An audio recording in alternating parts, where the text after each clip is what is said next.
taking nighttime pills. The Memorial Day sale is going on now at BrandsMart USA. Trust meteorologist Mikkel Hannah-Hardy for your first alert.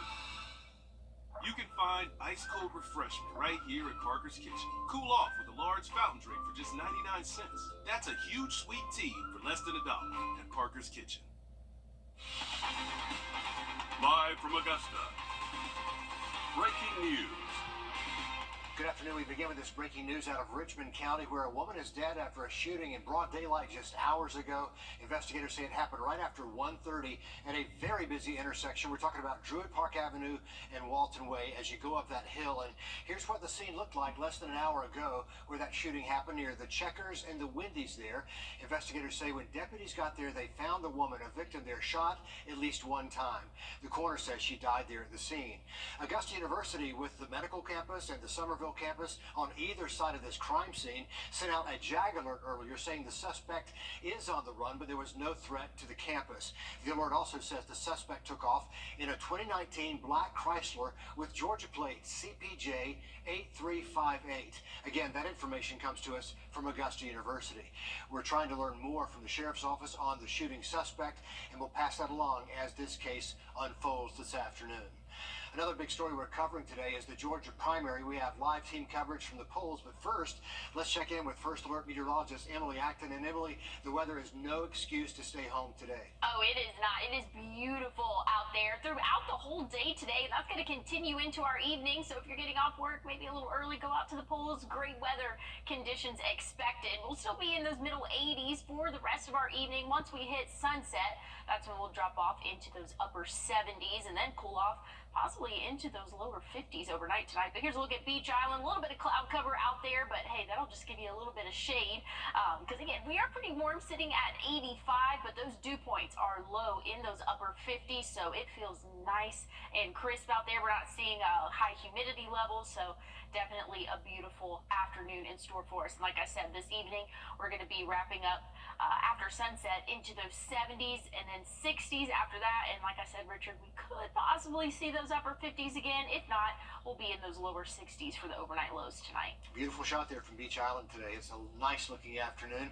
Back to politics now, and the race is on many ballots. You'll be voting for several commission seats and referendums. Cindy Hood joins us here in the studio live with us, breaking down some of the key issues you should know about before you cast your vote today. We've got 5 commission seats up for grabs. That's districts 1, 3, 5, 7, and 9. Now, commission is a nonpartisan race, so that's why you will not see any of these names on a Republican or Democrat ballot. This is a sample ballot right here, and it tells you who the current commissioner is in each district and who wants to become the next one. Now, District 7, you're getting a new commissioner regardless of what happens. You'll pick either Marshall Better or Tina Slindak. Otherwise, the remaining districts 1, 3, 5, and 9 all have an incumbent hoping to win their seat back. There are a couple of familiar names on the ballots, too. There are 2 former commissioners looking to get back on commission. Matt Aiken running against Jordan Johnson for District 1, and Marion Williams running against Francine Scott for District 9. And then also on the ballot is the question of whether or not the mayor should get a vote as part of commission. That's also a big question, so a lot to consider as voters head out to the polls, and they are open for a few more hours here. Again, the polls open at 7 o'clock. Sydney, thank you. If you have any questions before heading out, you can get your phone, you can scan this code on the screen right now. That'll take you to our website, and when you're there, you can find all the vote information on Georgia's My Voter page. You can find your sample ballot, your polling location, you name it, and you still have time. Polls close at 7 o'clock tonight. We now know the names of 2 people killed during a police chase in Edgefield County yesterday. It happened just before 1:30 in the afternoon on Highway 25 near the Wild Turkey Federation. South Carolina troopers say a logging truck was driving down the highway as law enforcement was pursuing 19-year-old Joshua Brooks of Beach Island and 19-year-old Ashley Price of Aiken. Troopers say their Honda Civic ran off the right side of the road to pass a car, swerved back onto the road, and then ran into that logging truck nearly head on. That truck driver was injured as well, taken to a hospital for treatment. Both sides have now arrested, and former President Trump is facing We have an update to that breaking news we mentioned at the top of our show about a deadly shooting this afternoon on Walton Way and Druid Park Avenue. Here's a look at that scene. Investigators are now saying they have found the suspect at Piddleton King Park dead from what appears to be a self-inflicted gunshot wound to the head. That was around 2:30 this afternoon. Earlier on Walton Way, investigators found a woman shot at least one time. The coroner says she died at the scene. This appears to be a murder-suicide, but this case is in the early stages of the investigation, and we'll keep you posted as we learn more. Elvis Presley's Graceland Mansion at the center of a court fight now. Up next, how the tourist attraction could be heading to auction. Emily. Well, looking at weather for the rest of our evening, looking beautiful after a nice Tuesday for us, and that great weather is going to continue for most of our work week. I'll have a check on your full forecast coming up. Time and Temp, brought to you by your First Alert weather team. Be comfortable in. Here we go. Well, we've had another beautiful day for us here across the CSRA. After a great start to our work week, really a copy and paste of what we saw yesterday. Well, we're seeing this afternoon, 85 right now in Augusta. It's 83 in Thompson and Edgefield. Gibson also at that 83-degree mark. So again, a mild afternoon for us. Definitely get out there and enjoy this beautiful weather before it gets a little bit too hot. By the end of the week, the sun will set at 8:26, so you got plenty of time to get out there and enjoy some sunshine. We'll start to cool off after sunset. We'll drop off into those 60s for the overnight lows tonight, so not too bad out there, but again, dry conditions expected for the rest of our evening and overnight tonight, so we're not having any concerns in terms of rainfall there, and that trend again is going to keep us a little bit on the warmer side. We can expect to stay in those low 60s for the overnight lows, maybe upper 50s. I'm being a little hopeful there. In some spots could see those upper 50s overnight tonight. Throughout the day tomorrow, we'll warm up into those upper 80s again. Maybe a few clouds out there, but still plenty of sunshine throughout our Wednesday. And then Wednesday overnight, we can expect to see those temperatures drop off as well before a little bit more cloud cover moves in for our Thursday. And again, not expecting any rainfall for the next several days, at least throughout our work week. Now, we do have the chance for a few isolated showers there. Again, that could move through late Thursday night, but those are really looking to be more in the central part of South Carolina, so should not impact us here in the CSRA. But looking at rain chances for the next several days, we're looking good until we get into the weekend. Small chance of showers Saturday and again on Sunday, but again, small chance at that. They're going to be isolated in patterns, so we're not having any concerns there. But hey, if you have any plans maybe after you vote today, go out to the Green Jackets game tonight. First pitch is at 7:05. Great weather conditions will cool off by after sunset, so probably by 9 p.m. we'll start to see those temperatures drop into the 70s, but we have a warm week in store for us. We can expect to see high temperatures right around 90 for the rest of our week and into the weekend. For Memorial Day, could see an isolated shower or two, but we'll have to keep a close eye on that as we get closer to time, Richard. Emily, thanks a lot. Elvis Presley's Graceland Mansion now at the center of a court fight. The hugely popular tourist attraction appears to be headed for foreclosure auction later this week. Elvis's granddaughter fighting back with a lawsuit claiming fraud. Omar Villafranca is in Memphis to get some answers. With his fame skyrocketing, Elvis Presley bought Graceland in 1957. It became his final resting place, but now the Memphis mansion could be up for sale. According to an apparent foreclosure notice, the estate was set to be auctioned off at the Shelby County Courthouse in Memphis on Thursday, allegedly because Elvis's daughter, Lisa Marie Presley, used Graceland as collateral to secure a $3.8 million loan from a company called Nosany Investments and Private Lending in 2018. And failed to pay it off before she died last year. But her daughter says that isn't true. You might recognize Riley Keough from her star turn in last year's hit show, Daisy Jones and the Six. She's also Elvis's granddaughter and the heir to his estate. In a lawsuit, Keough claims Nosany Investments appears to be a false entity created for the purpose of defrauding her family, adding that her mother, Lisa Marie, never borrowed money from the company or gave them a deed of trust to Graceland, and further alleging that documents claiming otherwise are forgeries. The lawsuit includes a sworn affidavit from the notary public whose name appears on the deed of trust, saying in part, I did not notarize this document. A judge will consider those allegations in a hearing Wednesday, after an attorney for Keogh says a temporary restraining order was granted on Monday, according to WREG, our CBS affiliate in Memphis. You want to keep the status quo and make sure nothing changes, make sure nobody is harmed. And the biggest harm would come from an illegitimate sale of Graceland. Elvis Presley Enterprises manages Graceland, and they said in a statement that any claims of foreclosure are fraudulent. But check this out. Elvis's ex-wife Priscilla even went to social media, put a picture of Graceland up and said it's a scam. Now, we reached out to two people who are associated with that lending company to ask some questions, and they said they would send our questions to their attorneys. Omar Villafranca, CBS News, Memphis, Tennessee. So lots of legal maneuvering with Graceland hanging there in the balance. We'll keep you posted about what happens there in Memphis. Nestle is slimming down a bit with a new line of meals for people taking drugs like Ozempic for weight loss. The new frozen food brand is called Vital Pursuit. It'll be 12 portion control meals, high in protein, high in fiber. The company says it's intended to be a companion for those weight loss drug users and for folks just focused on weight management. The line will hit grocery store shelves later this year. Price tag just under $5. Basketball phenom Caitlin Clark, the only one to share a title with Michael Jordan, where she just signed on to sponsor, coming up next, first at 4. And if you don't have any plans tonight, the Green Jackets are playing here at home, and temperatures are feeling very comfortable out there. Great sky conditions for the rest of our week, but rain chances are in the forecast. I'll let you know when, coming up. First Alert Radar, powered by Jim Hudson Automotive Group. Growing up in this fall.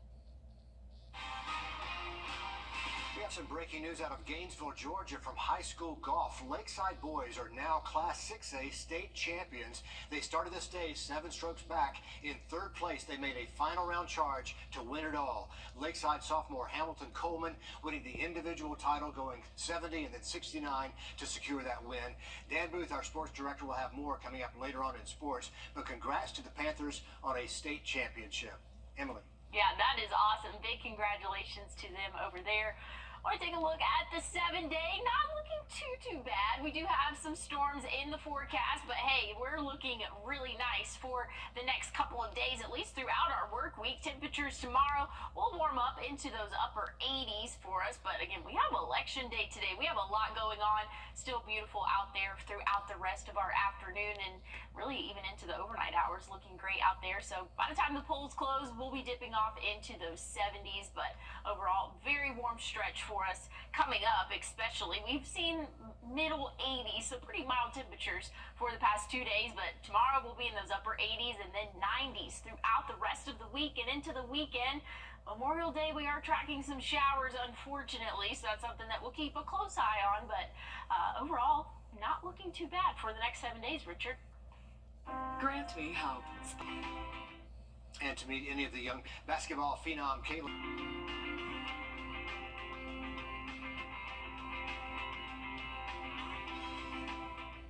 And to meet any of the young people we feature here at Grant Me Hope, head to our website, wrdw.com, and search Grant Me Hope. Basketball phenom Caitlin Clark signing a multi-year sponsorship deal with Wilson, maker of the WNBA official basketball. The only other athlete to be a brand ambassador for Wilson, that was Michael Jordan back in the 1980s.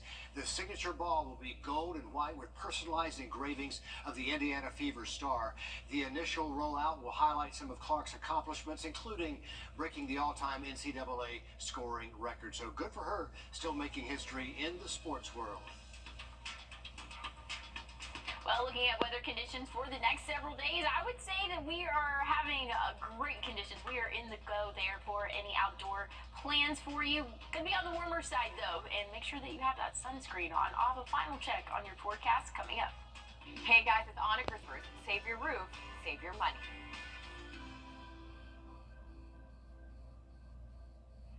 Well, the Green Jackets are playing this evening, and great weather conditions for that. They're playing the Cannonballers.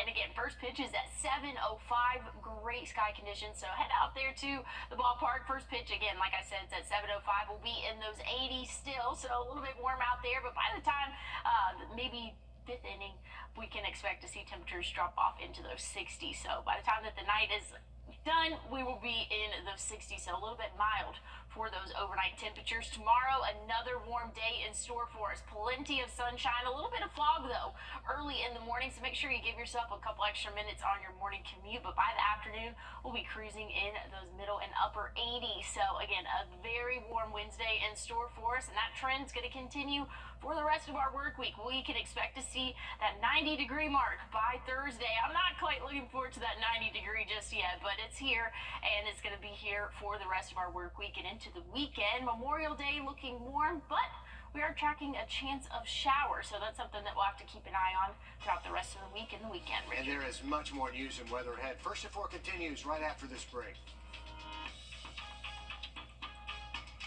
When Drew and I launched our furniture collection at Rooms to Go, we could only have dreamed of this type of response. Our sofas and sectionals sold faster than we ever imagined, so we're back in Mississippi at the factory to do something long overdue. Say thank you from all of us here at Rooms to Go. Thank you! You've welcomed us into your home in a big way, and we don't take it for granted. But this is just the beginning. This factory and everyone here are truly special. So come see everything we're working on. It's Drew and Jonathan for Rooms to Go.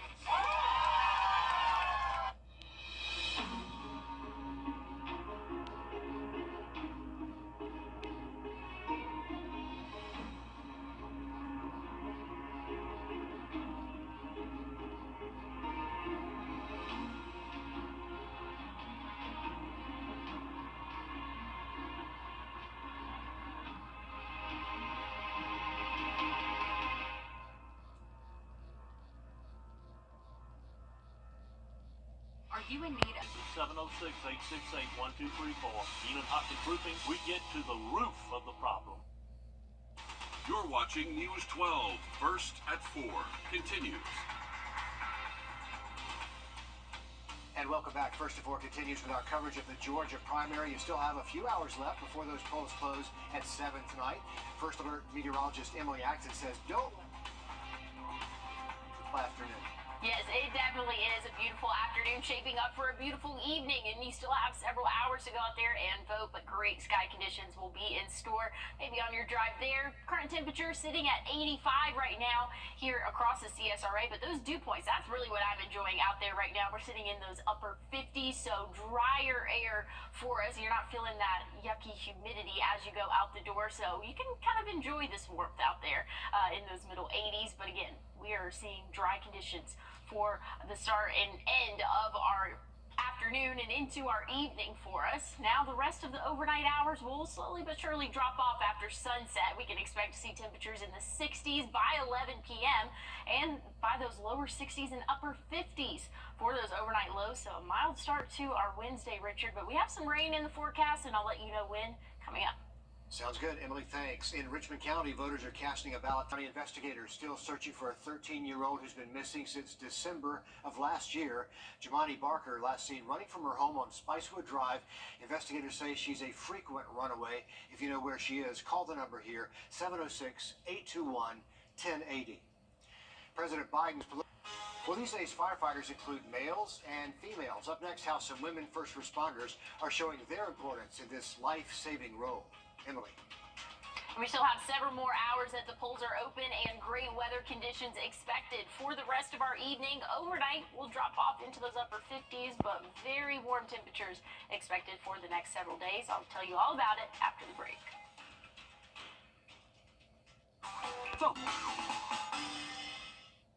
Well, we've had a beautiful Tuesday, and that's continuing into our later afternoon hours, early evening hours for us. And we're sitting in those middle 80s, very warm out there, plenty of sunshine, but a few clouds out there to kind of give us a little bit of shade every so often. Again, 85 right now in Augusta. I think our Aiken radar is not quite reading just right. It says 100 right now. I think that we're in those middle 80s for us. It's, again, feels great outdoors, and that's due to these great humidity levels. This is the dew point temperature, and that kind of tells us, hey, how sticky it is outside or how not sticky it is. So we're having some very dry air across the CSRA, so it is feeling great outdoors right now. If you have any plans definitely take them outside if you can. Again, not tracking any rainfall in our area, so quiet weather pattern for us for at least the start of our work week, and that's going to continue into our Wednesday. So conditions are looking good. Overnight tonight, we can expect to see low temperatures drop off into those upper 50s for the overnight lows to start off our day tomorrow. We'll warm up nicely with plenty of sunshine. We can expect to see temperatures in those upper 80s for our Wednesday afternoon. So another warm day in store for us. A little bit of cloud cover possible, but overall mostly sunny sky conditions for our Wednesday. Thursday, maybe a few more clouds out there, but still gonna have plenty of breaks in the clouds to see that sun warm us up into those lower 90s. So we're gonna see 90 come Thursday. Very hot stretch in store for us. Looking mostly dry. There's some activity that could be possible a little bit north of us in the central part of South Carolina. So I think that we'll be mostly dry throughout our work week, but things will change once we get into the weekend. That's when we could see some showers and thunderstorms start to move through again Saturday and Sunday possibly, but really honing in on next Monday, we could see some of those showers and storms there. If you have any evening plans, again, outdoor conditions are looking great. If you're heading to the Green Jackets game, going to be a little bit warm there at the first pitch at 7:05. But then once we get to the end of the game, we're going to be in the 60s. So it's going to feel really nice out there. Mostly clear overnight tonight. So just some calm winds as well. Great sky conditions again for the rest of our Tuesday. Wednesday, warming up into those upper 80s. Then we're going to see the 90s for the rest of our work week and into the weekend. Again, off and on showers possible both Saturday and Sunday, but a small chance at that. Once we get into Memorial Day, maybe those storm chances are going to ramp up a little bit, but still going to be scattered in pattern. So hopefully you'll be able to get out there and enjoy your Memorial Day, because you're going to have to go to the pool, Richard. It's going to be very warm out there with 92. That's a hot afternoon. It is the official start of the summer season, and we are ready for it. Emily, thanks. The National Fire Protection Agency says across the country, only 5% of all firefighters are female, but some first responders in Portland are proving women make their departments and their communities stronger. Bonnie Soakman has their story. When we're young, we aspire to be what we see around us. But how can you aspire to be something you don't see? Thinking back to when I was a little girl, I didn't think this was something I could ever do. If I went back and met young me, she would be absolutely floored that this became reality, and this is the career that we chose. A young Jocelyn Lamoureux never saw firefighting in her future. That's why literally seeing the female force of her department is so important. This video she created is her signal to people everywhere that firefighting isn't just for men. The powerful message behind it is like, here she was, here I am, like, we did this, we made this happen. I hope to make the young girls out there proud when they see me on a fire engine and they think that will be me, that can be me. I grew up on a farm. My parents raised beef cattle, so I've always been like outside and working in like dirty or messy situations. I took my brother's boxing gloves and his belt from his gi and put it on like I was a professional boxer. I mean, that was kind of me in a nutshell as a kid. I just always wanted to do what the boys did. Elizabeth Tint and Rachel Bancroft are proud to be part of the 8% of all female firefighters in Tualatin Valley Fire and Rescue. People say, "You're a fireman, are you a fire lady?" And we always, I just always say, "We're firefighters." With more than 420 men in TVFNR, this squad represents 3 of the 38 female firefighters. It's a little more rare running into another woman, and when we do and work together, it's exciting, it's fun. I call it a unicorn day. I was doing a lemon chicken Greek salad. And that means they work, eat, and live with mostly men. I didn't grow up with brothers, and I actually didn't grow up with any men in the house, so it's I learn a lot. They're also learning all of them happen to fall into this profession.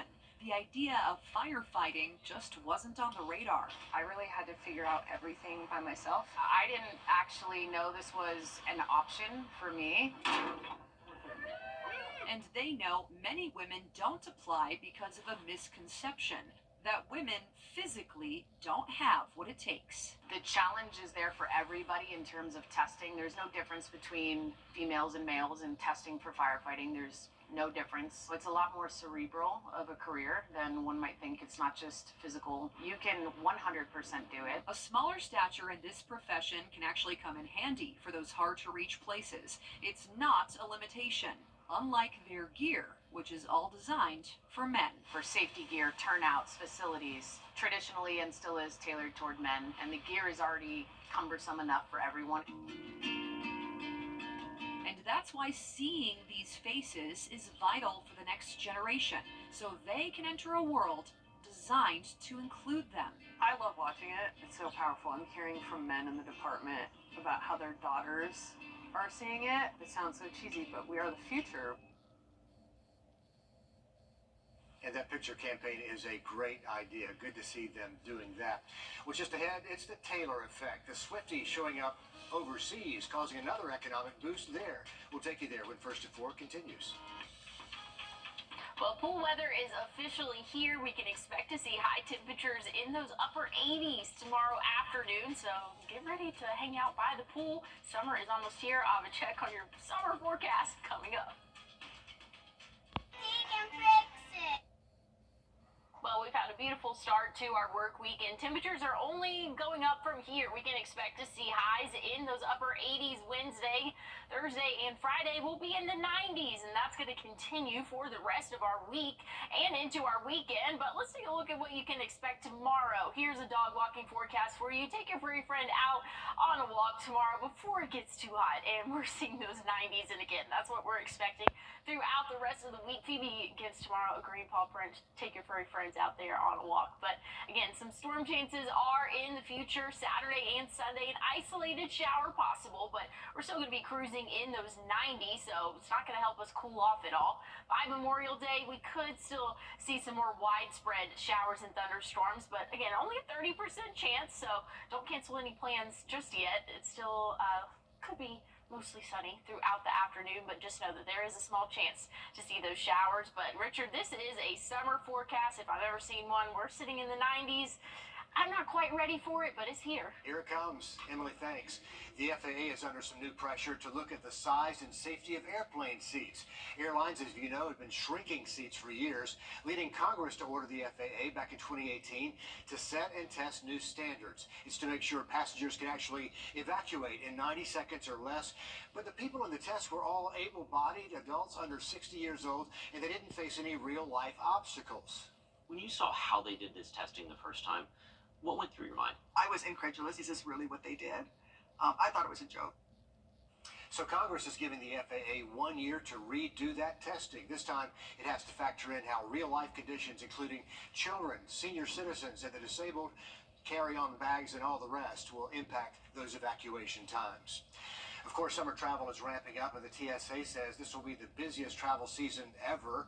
Priceline says flight and rental car prices are down between 5 and 10% compared to last summer. Priceline says the most popular domestic vacation spots are Miami, New York, and Honolulu. But with inflation on the rise, not everyone can afford a trip like that. It shows budget hotel vacancies were above 50% in the first quarter. Room demand for economy properties dropped by 6% compared to the same first quarter last year, whereas on the upper end for luxury class hotels, room demand grew by just under 5%. Hopper says more than 80% of its users plan to travel this summer, but the majority have not booked their trips yet. More than 70% say they'll spend the same or more compared to last summer travel. Speaking of summer travel, it's likely to be a busy time in Europe, thanks to, in part, to Taylor Swift. Both United and Delta Airlines says flights are surging to cities where Swift will be performing. The Eras Tour is at Lisbon, Portugal this weekend, and United says demand for flights there increased 25% compared to last summer. It's thousands of dollars cheaper to see Swift in Europe compared to the U.S. So more than 1 million Swifties are expected to attend an Eras show in the UK later this summer. Is that right? 1 million Swifties in one place at one time? Okay, what's old is new again. Cassettes are making a comeback.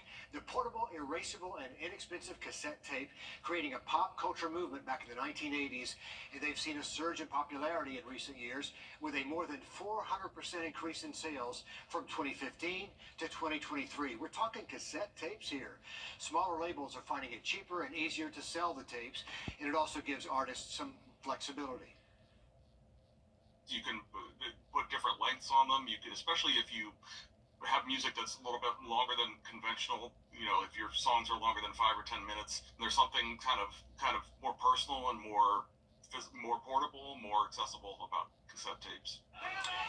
Even Taylor Swift is on the cassette tape craze. 2 of her tapes were the best-selling cassette tapes of 2023, according to Billboard.com. How about that? Learn something new every day. Emily. Yeah, that is exciting. I don't think I've had a cassette tape ever. In a minute. Ever. Possibly ever. I think I might have rented some books on tape from the library. That's as far as it went. But anyways, I want to look at temperatures throughout the rest of our night tonight. Going to be cooling off, especially after sunset. We'll see those 60s and upper 50s for the start of our Wednesday, but a big warm up ahead. I'll check on your 7-day after the break. The First Alert team, the best in Georgia. An important How about some fashion before we say goodbye? More than a dozen pups got to spend their time last night creating some of those iconic looks from this year's Met Gala. The canine models and their handlers walking the red carpet at New York's American Kennel Club Museum of the Dog. And there they are, posing in some of the designs worn just 2 weeks ago by people like Chris Helmsworth, Shakira, CBS's Gayle King. The pet fashion designer Anthony Rubio created all these looks. I want people to understand that we're not making fun of the Met Gala, we're not mimicking the Met Gala, we're elevating and appraising and appreciating the wonderful designs that were presented at the Met Gala by the most talented designers of the world. Yeah, but it is kind of fun to look at, right? Proceeds from the Pet Gala benefit the Museum of the Dog, and those dogs' outfits will be displayed there next month. Some more time on the red carpet, high fashion there. That is adorable. I want to see, oh, there we go. I was going to say, I want to see some bigger dogs out there. There's the bling right there. It's cute. Good boy. I love it. I love to see it. Maybe they should put little shoes on them, too. That would just step up the game even more. Some high heels out there. But anyways, looking at the next 7 days, we are looking good. Cruising in the 90s for the end of our week and into the weekend. Rain chances do come into play Saturday and Sunday, and that could lead into our Memorial Day. And that's going to wrap things up. First to 4. We have Live at 5 happening right after the break. Thanks for watching.